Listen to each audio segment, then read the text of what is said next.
Donc voilà, nous sommes à Achamps. C'est un atelier qui a été créé par Denis Meillet, le créateur des restaurants Gigot. Achamps, c'est le labo des restaurants Gigot à la base, où c'est qu'on a décidé de rassembler toute notre production de viande pour desservir tous les restaurants, que ce soit ceux de Toulouse ou ceux de Paris, toutes les semaines. C'est là où on produit, où on découpe toutes les viandes que le Gigot a achetées à ses éleveurs qui sont pour la plupart aux abords de Achamps. En fait, ce qu'il y a de bien avec Achamps, pour le métier qu'on a nous de cuisinier ou de restaurateur, c'est juste que justement on voit le départ et l'arrivée. On sait ce qu'on travaille, on n'achète pas quelque chose qui arrive sous blister, on achète quelque chose de brut au départ. On sait comment ça a été élevé, où ça a été élevé, par qui ça a été élevé. Et du coup, ça permet d'avoir une vraie traçade du produit où c'est qu'on n'a pas de surprise sur l'origine du produit en fait. Alors ici au labo, on travaille surtout le porc noir de Bigorre. Après, on traite les bœufs ou les vaches. Depuis une petite année, on essaie d'aller vers le souhait de Denis, c'était de faire des gasconnes, des vaches ou des bœufs gascons. Ensuite, on travaille du veau de lait. On travaille l'agneau. C'est une race castillonnaise qui n'est pas très loin d'ici, qui peut monter en pâture. Et on traite aussi les poulets, des poulets à 120 jours, des poulets fermiers, qu'on appelle poulets pâte-grain dans nos établissements. Donc après, on a le canard aussi.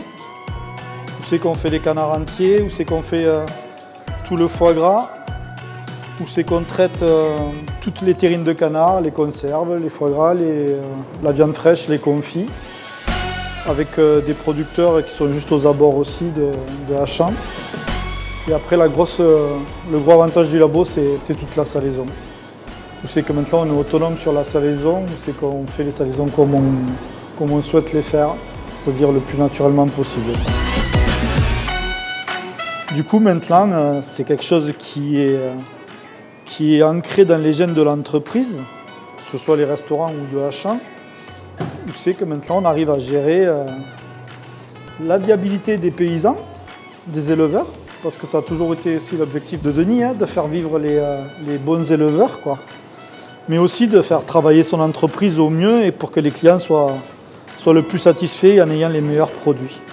Denis Meillet, le créateur des restaurants Gigot, celui qui a impulsé cette philosophie de traiter toutes les carcasses entières, les bêtes entières, il a été important pour lui de créer cet atelier parce qu'en fait c'était l'aboutissement de son idée.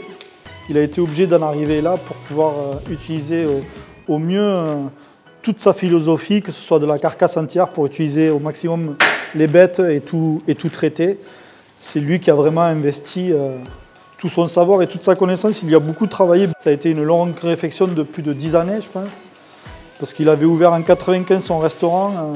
Le labo, finalement, il le récupère en 2014, même presque 20 ans de réflexion, où c'est qu'il a tout mis en œuvre pour aller au bout de son idée.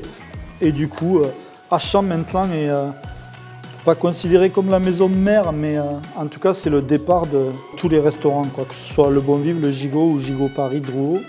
C'est la maison qui sait qu'on démarre avec toutes les pièces de viande, toute la matière première. C'est la réalité en fait de ce qu'on a mis en place, d'avoir des produits que de bonne qualité.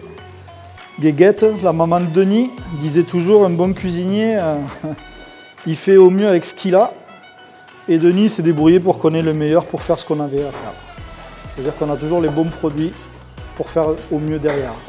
Donc en fait, il a quand même écouté sa maman en disant il faut quand même avoir de bons produits pour arriver à faire de bons plats. Et je pense qu'il y a une bonne filiation entre les deux discours et sa philosophie qu'il a eue, quoi.